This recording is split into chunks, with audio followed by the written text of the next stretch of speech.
건마사라는 필명 혹시 들어보셨을까요? 아, 건마사요? 좀 독특하긴 하죠. 네, 마법, 사랑 뭐 이런 뜻이라는데 처음엔 좀 엉뚱해 보이기도 하고요.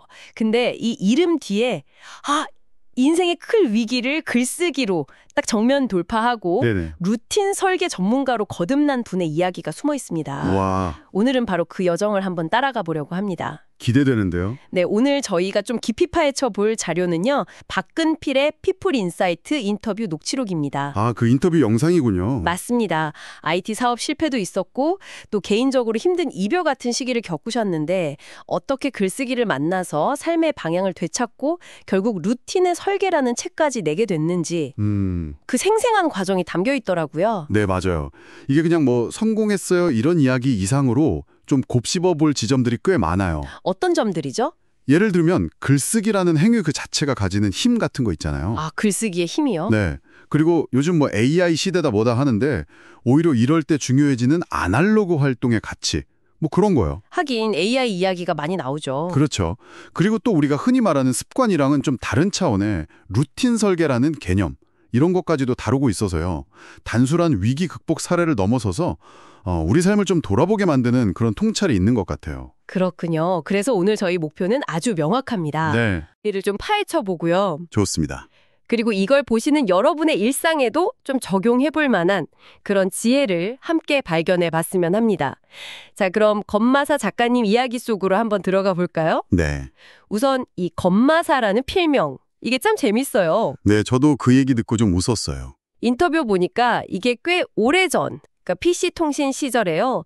고등학생 때 무협소설 동아리 활동을 하려고 지으셨대요. 아, PC 통신 세대시군요. 네. 검으로 세계를 지배하고 마법으로 평정하며 사랑으로 보듬는다. 아, 듣기만 해도 뭔가 젊은 날의 에너지가 느껴지죠? 좀 뭐랄까 중이병스러운 느낌도 살짝 있고요. 네, 약간 그런 느낌이 있죠. 근데 진짜 흥미로운 건 이 필명을 수십 년이 지나서 블로그를 다시 시작하면서 꺼내들었다는 거예요. 아, 맞아요. 그걸 다시 쓰셨죠. 네, 그리고 스스로 그 의미를 재해석했다는 점. 검은 펜, 마법은 글쓰기가 주는 어떤 변화의 마법, 사는 소통과 사랑, 이렇게요. 오, 의미 부여를 새로 했네요. 그렇죠. 여기서 우리가 좀 생각해 볼 수 있는 게 필명이나 이름이라는 게 그냥 딱 고정된 게 아니라 시간이 흐르고 또 내가 변하면서 그 의미도 같이 진화하고 성장하는구나. 뭐랄까, 자기 정체성을 담는 그릇이 될 수 있다는 거죠. 단순한 이름 이상이네요, 정말. 네, 그런 의미를 갖게 된 거죠. 근데 그 변화의 계기가 바로 인생의 큰 위기였다는 점. 이게 또 중요해요. 맞아요. 그 부분이 핵심이죠. IT 관련 개인 사업을 하셨는데 코로나 때는 오히려 비대면 수요 덕분에 잘 됐지만 엔데믹이 되면서 오프라인 활동이 늘어나니까 오히려 일이 확 줄었대요. 아, 반대 상황이 된 거네요. 네, 그러면서 어려움을 겪고 또 여기에 오랜 연인하고 이별까지 겹치면서 정말 힘든 시기를 보내셨다고 하더라고요. 이야, 정말 힘들었겠네요. 가까운 사람들한테조차 속마음을 털어놓기가 어려워서 엄청 답답하고 외로웠다고 그렇게 고백을 하시더라고요. 그럴 때 정말 사람이 지푸라기라도 잡고 싶잖아요. 그렇죠. 근데 그런 정말 절망적인 상황에서 이끌리듯이 서점에 갔다가 우연히 자청 작가의 역행자라는 책을 발견하신 거죠. 네, 그게 또 우연이었어요. 네. 베스트셀러인지도 몰랐고 그냥 그 강렬한 주황색 표지 그리고 뭐 너의 삶을 변화시키고 싶다면 이런 도발적인 문구에 그냥 손이 갔다고 해요. 아, 우리가 진짜 막막하다고 느낄 때 가끔은 이런 사소한 만남이 엄청 큰 전환점이 되기도 하잖아요. 정말 그런 것 같아요. 특히 그 책 속에 이 책 읽고 아무것도 안 하면 넌 똑같은 놈 된다. 뭐 이런 직설적인 문장 있잖아요. 네네, 좀 세죠? 여기에 딱 자극을 받아서 오기가 생겼다고 해요. 아, 오기가. 네, 그래서 그냥 먼지만 쌓여가던 네이버 블로그 계정을 그날 바로 다시 열었다고 합니다. 실행력이 대단하시네요, 그래도. 그쵸. 처음에는 뭘 써야 할지 몰라서 그냥 책 내용 요약하고 따라 쓰고 그런 수준이었고 당연히 반응은 뭐 전혀 없었지만 네. 중요한 건 그 절망 속에서도 뭔가 시작했다는 거, 그 행동 자체가 중요했던 것 같아요. 맞아요. 일단 시작하는 게 중요하죠. 근데 막상 블로그를 다시 열었어도 뭘 해야 할지 좀 막막했을 거 아니에요. 그렇죠. 뭘 써야 하나 매일. 그때 또 다른 유명 블로거 데미안님 글에서 영감을 얻으셨대요. 아, 데미안님? 그래서 매일 글쓰기, 그러니까 1일 1포스팅을 딱 결심하게 된 거죠. 와, 매일이요? 네, 2023년 8월 30일부터 스스로한테 100일 동안 매일 글 하나는 무조건 쓴다. 이렇게 약속을 하신 거예요. 100일 챌린지네요. 네. 그때는 뭐 완전히 무너진 상태였으니까 뭐라도 붙잡고 일어설 그런 정신적인 지지대가 정말 필요했기 때문이라고 설명을 하시더라고요. 그 심정 이해가 가네요. 매일 글을 써야 한다는 목표, 이게 필연적으로 뭘 쓰지? 이 질문으로 이어지잖아요. 그렇죠. 소재가 있어야 하니까. 인터뷰에서도 나를 후벼 파야 글이 나온다. 이렇게 표현하셨는데 결국 자기 성찰을 하게 만드는 거죠. 내 안을 계속 들여다봐야 하니까요. 아, 나를 후벼 판다. 강렬한 표현이네요. 네. 그러다 보면 또 내가 뭐가 부족한지 알게 되고 그걸 채우려고 책을 읽게 되고요. 또 뭐 좋은 명언 같은 거 옮겨 적고 내 생각 덧붙이고 이게 남 보여주기 전에 내 자신한테 계속 긍정적인 메시지를 주는 거거든요. 그렇죠. 자기암시 효과도 있겠네요. 맞아요. 이런 꾸준함이 진짜 처음에는 생각지도 못했던 어떤 방향으로 길을 열어준 거죠. 근데 여기서 또 주목할 점은 이때까지만 해도 뭐 책을 내겠다 이런 거창한 목표는 전혀 없으셨다는 거예요. 아, 정말요? 그냥 버티기 위한 거였군요. 네. 그냥 하루하루 버티고 이 무기력함에서 벗어나려고 했던 거의 절박한 몸부림에 가까웠다고 하시더라고요. 근데 이분이 IT 업계에 거의 30년 가까이 계셨던 베테랑이잖아요. 네, 경력이 상당하시죠. 그래서 글쓰기에 대한 이분의 시각이 더 흥미로워요. 막 계속 새로운 기술 나오고 인공지능이랑 경쟁해야 하고 이런 치열한 IT 분야랑 달리 글쓰기는 오히려 누구에게나 열려있는 블루오션처럼 느껴졌다고 하시더라고요. 와, 그거 정말 의외의 관점인데요. 보통 반대로 생각하지 않나요? 그러니까요. 저도 좀 놀랐어요. 네, 바로 그 지점이 이 인터뷰의 아주 중요한 통찰 중 하나인 것 같아요. 많은 사람들이 AI가 발전하면 어떡하나, 내 일자리는 괜찮나 이렇게 위협으로 느끼는데 그쵸. 걱정 많이 하죠. 이분은 AI를 경쟁자가 아니라 글쓰기를 도와주는 강력한 도구로 본다는 거예요. 아, 도구요? 네, 뭐 자료 조사를 하거나 아이디어를 좀 더 구체화하거나 할 때 AI를 활용할 수 있다는 거죠. 근데 더 중요한 건 결국 콘텐츠를 소비하고 공감하는 건 기계가 아니라 사람이라는 거예요. 아, 그렇죠. 최종 소비자는 사람이죠. 그렇기 때문에 사람의 경험, 감성, 진솔한 이야기가 담긴 글쓰기의 가치는 AI 시대에도 절대 사라지지 않는다. 오히려 더 희소해져서 중요해질 수도 있다. 이런 전망을 하시는 거죠. 와, 되게 희망적인 메시지인데요? 네. 그리고 또 기술이 막 발전할수록 역설적으로 글쓰기나 사색 같은 이런 아날로그적이고 인문학적인 역량이 더 중요해진다는 지적도 하셨어요. 그 부분도 인상 깊었어요. IT 자동화의 끝에는 결국 인문학이 있다. 맞아요. 자동화 기술이 아무리 발전해도 그걸 올바르게 쓰고 가치 있는 방향으로 이끌려면 결국 사람의 깊이 있는 생각, 통찰, 즉 인문학이 필요하다는 거죠. 자동화의 끝에 사람이 있다. 와, 와닿네요. 실제로 그렇잖아요. AI한테 좋은 결과물을 얻으려면 좋은 질문, 즉 프롬프트를 잘 던져야 하는데 네, 프롬프트 엔지니어링 중요하죠. 그게 단순히 기술 지식만으로 되는 게 아니거든요. 맥락을 이해하고 핵심을 파악하고 창의적으로 생각하는 인문학적 소양이 있어야 가능한 거죠. 그렇군요. 기술과 인문의 융합이네요. 네. 그래서 이 작가님도 자신의 IT 기획 경험이랑 글쓰기 능력을 좀 결합해서 기술과 인문의 다리 역할을 하고 싶다. 이런 포부도 밝히셨어요. 여기서 또 새로운 기회가 열릴 수 있다는 거죠. 정말 멋진 생각입니다. 그리고 종이책 전에 전자책을 무려 7권이나 먼저 내셨다는 것도 좀 놀라웠어요. 네, 저도 그거 보고 와, 대단하다 싶었어요. 처음에는 전자책만으로도 좀 쏠쏠한 부수입이 생기지 않을까, 생활의 보탬이 되지 않을까 이런 기대를 하셨대요. 아무래도 그렇죠. 요즘 전자책 많이들 내시니까. 근데 현실은 좀 달랐다고 솔직하게 말씀하시더라고요. 첫 전자책 인쇄 수입이 하루 일당도 안 되는 거 보고 좀 크게 실망하셨다고. 아, 현실은 냉정하군요. 네. 그럼에도 불구하고 여러 권을 계속 쓰면서 전자책의 매력을 또 발견하셨다고 평가해요. 어떤 매력이요? 첫째는 액수는 적어도 매달 꾸준히 심지어 자는 동안에도 수입이 들어오는 패시브 인컴의 가능성. 아, 그게 크죠. 둘째는 재고 부담이 없으니까 내가 쓰고 싶은 좀 마이너한 주제나 실험적인 내용도 비교적 자유롭게 써볼 수 있다는 거. 네, 출판사 눈치 안 보고. 그렇죠. 셋째는 아이디어를 빨리 시장에 내놓고 반응을 테스트해 볼 수 있다는 민첩성. 마지막으로는 자신의 전문성이나 관심사를 보여주는 효과적인 디지털 포트폴리오가 될 수 있다는 점. 이런 걸 장점으로 꼽으셨어요. 아, 단순히 돈 버는 수단 이상이네요. 네. 큰 돈보다는 작가로서의 가능성을 탐색하고 좀 단련하는 그런 무대로서 가치가 있다는 거죠. 다만 최근에는 좀 상황이 달라졌다고도 하셨죠. 아, 맞아요. 그 얘기도 중요해요. 요즘 챗 GPT 같은 AI가 정보성 컨텐츠를 너무 쉽게 만들어내잖아요. 네, 그냥 뚝딱 나오죠. 그래서 단순히 정보만 나열하는 전자책은 경쟁력이 확 떨어진다는 거예요.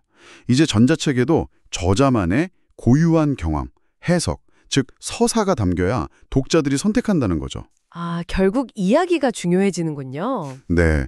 그래서 앞으로도 종이책으로 내기엔 좀 가볍거나 실험적인 주제들은 전자책으로 먼저 시도해볼 계획이라고 하시더라고요. 자, 그럼 이제 전자책 경험을 발판 삼아서 드디어 첫 종이책, 루틴의 설계 이야기로 넘어가 보죠. 네. 드디어 종이책이네요. 이 책 한 권이 나오기까지 과정이 정말 드라마틱해요.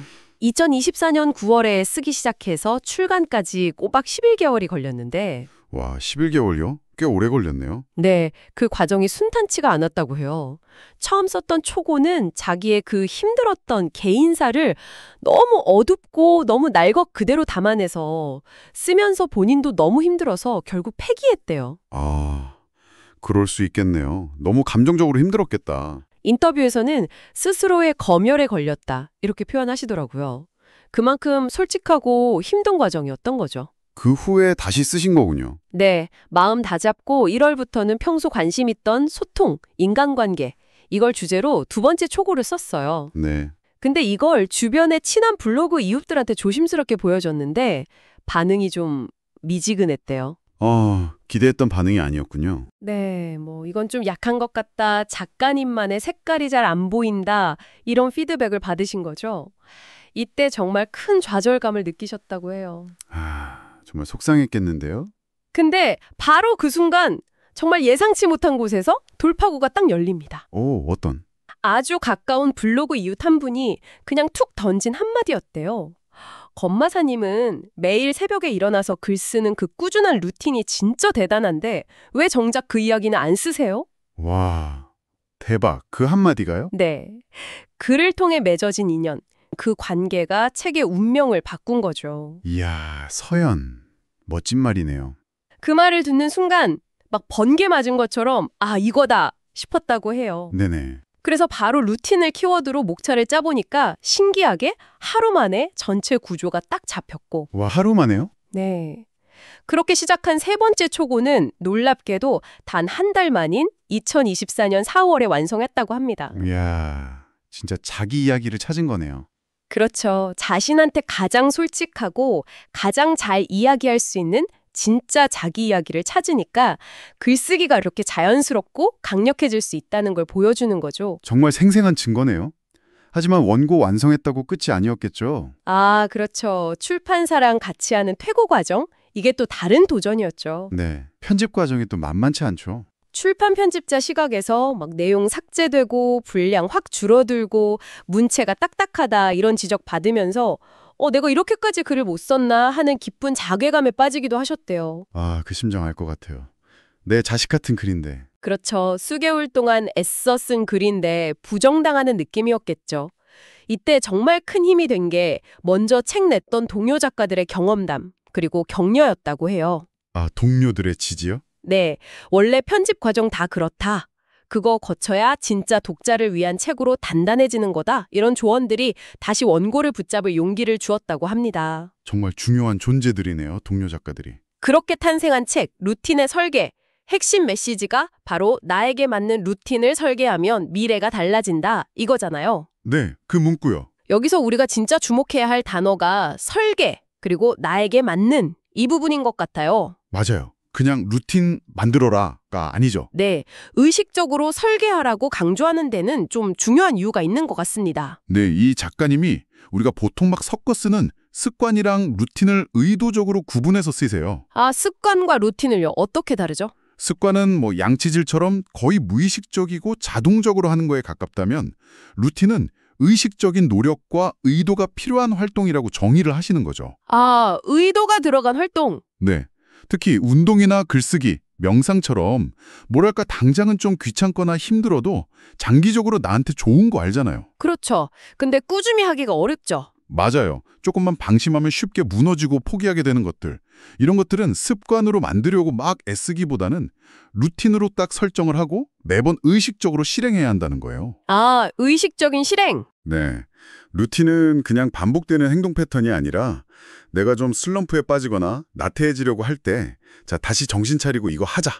이렇게 스스로를 일으켜 세우는 의식적인 앵커, 닷 같은 역할을 하는 도구라는 개념이에요. 앵커 루틴. 좋은 비유네요. 네. 이게 이 책의 좀 핵심적인 차별점이라고 볼 수 있어요. 인터뷰에서도 보면 매일 새벽 특정 시간에 일어나서 글 쓰는 거, 또 체력 유지하려고 꾸준히 운동하는 거, 심지어 여행 가서도 그 새벽 기상이랑 글쓰기 루틴은 지키려고 노력한다고 하시더라고요. 와, 여행 가서도요? 대단한데요? 근데 여기서 또 중요한 포인트가 너무 막 엄격하고 빈틈없는 계획표를 짜는 게 아니라는 거예요. 아, 완벽주의는 아니고요? 네, 약간은 좀 느슨하더라도 인터뷰에서는 너프하게라는 표현을 쓰셨는데 좀 융통성 있게 꾸준히 지킬 수 있는 자신만의 핵심 루틴, 앵커 루틴을 먼저 딱 정하고 그것만큼은 지켜나가는 게 중요하다고 강조하세요. 아, 완벽보다는 지속 가능성. 그렇죠. 지속 가능성에 초점을 맞추는 거죠. 그리고 또 건백첼리라는 100일 글쓰기 챌린지 커뮤니티를 직접 운영하셨잖아요. 네, 그 이야기도 나왔죠. 그 경험을 통해서 혼자서는 의지가 약해지기 쉬울 때 같이 하는 동료들이 얼마나 큰 힘이 되는지도 강조하시고요. 아, 함께하는 힘. 그것도 중요하죠. 결국 이 루틴 설계의 핵심은 자기 이해인 것 같아요. 자기 이해요? 네. 남들이 좋다고 하는 방식, 뭐 예를 들면 무조건 새벽 4시에 일어나는 미라클 모닝 이런 거 있잖아요. 네, 유행했었죠. 그런 걸 그냥 맹목적으로 따라하는 게 아니라 나의 생체 리듬, 내가 아침형인지 저녁형인지, 또 언제 집중이 잘 되는지, 내 성향은 어떤지, 지금 내 환경은 어떤지 이런 걸 면밀히 파악해서 거기에 맞춰서 지속 가능한 형태로 나만의 루틴을 맞춤 설계하는 게 중요하다는 거죠. 아, 나만의 맞춤 설계. 네. 그래야 지치지 않고 오랫동안 루틴의 좋은 효과를 누릴 수 있다는 겁니다. 일종의 자기 맞춤형 시스템을 만드는 과정인 셈이죠. 그렇군요. 시스템 구축. 자, 그럼 책이 출간된 이후의 삶은 좀 어떻게 달라졌을까요? 네, 그 부분도 궁금하네요. 책 나왔다고 갑자기 막 드라마틱하게 삶이 바뀌거나 큰돈을 벌게 된 건 아니라고 솔직하게 말씀하세요. 아, 역시 현실적이시네요. 하지만 분명히 달라진 게 있다면 바로 주변 사람들, 특히 가족이나 친구들이 자기를 바라보는 시선이래요. 아, 시선이요. 네, 예전에는 네가 뭘 한다고 책을 써? 그게 그렇게 쉬운 줄 알아? 하면서 좀 반신반의하거나 걱정하는 시선이 많았다면 이제는 진짜 해냈네. 와, 우리 친구가 작가라니. 이런 인정과 격려의 시선으로 바뀌었다는 거죠. 아, 그게 정말 큰 힘이 되겠네요. 네, 이게 주는 내적인 만족감, 동기부여가 크다고 하십니다. 아마 많은 첫 책 낸 작가님들이 정말 깊이 공감하실 것 같아요. 그렇죠. 책 한 권이 무슨 인생 역전의 마법 지팡이가 될 거다. 이런 환상을 갖기보다는 그걸 하나의 중요한 이정표, 그리고 다음 단계로 나아갈 발판으로 삼는 그런 현실적인 태도가 중요한 것 같아요. 네, 현실적인 기대. 이 작가님의 경우는 아까 얘기했듯이 전자책을 여러 권 내면서 이미 책으로 큰돈 벌기 어렵다는 현실 감각을 좀 익히셨고 또 주변 선배 작가들 조언을 통해서 책 한 권 낸다고 갑자기 유명해지거나 삶이 막 극적으로 변하진 않는다는 걸 미리 알고 계셨기 때문에 네네. 오히려 막 조급해하지 않고 작가로서의 현재를 그냥 온전히 즐기고 감사할 수 있다고 말씀하시더라고요. 아, 그게 더 중요하죠. 현재를 즐기는 것. 네. 중요한 건 결과물이 아니라 한 권 한 권 이렇게 쌓아가는 그 과정 자체의 가치를 발견하고 음미하는 자세. 이게 중요한 것 같아요. 축적의 힘을 믿는 거죠. 네, 축적의 힘. 오늘 정말 좋은 이야기 많이 나눴네요.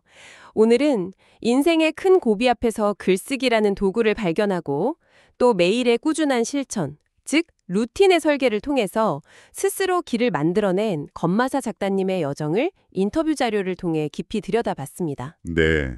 글쓰기가 어떻게 막막한 현실 속에서 내면을 탐색하고 돌파구를 찾는 열쇠가 될 수 있는지, 그리고 무의식적인 습관을 넘어서는 의식적인 루틴 설계가 우리 삶에 어떤 긍정적인 변화를 가져올 수 있는지 구체적인 사례를 통해 확인할 수 있었네요. 네. 그의 이러기는 결국 우리 각자에게 하나의 질문을 던지는 것 같아요. 어떤 질문일까요? 여러분의 삶에서 아주 작지만 의미 있는 변화를 가져올 수 있는 나만의 루틴.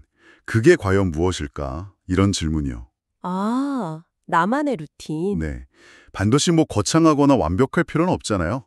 오늘 당장 시작할 수 있는 아주 작은 행동 하나. 예를 들면 잠들기 전에 10분 책 읽기, 아니면 점심 먹고 잠깐 산책하기, 하루에 감사한 일 3가지 적어보기.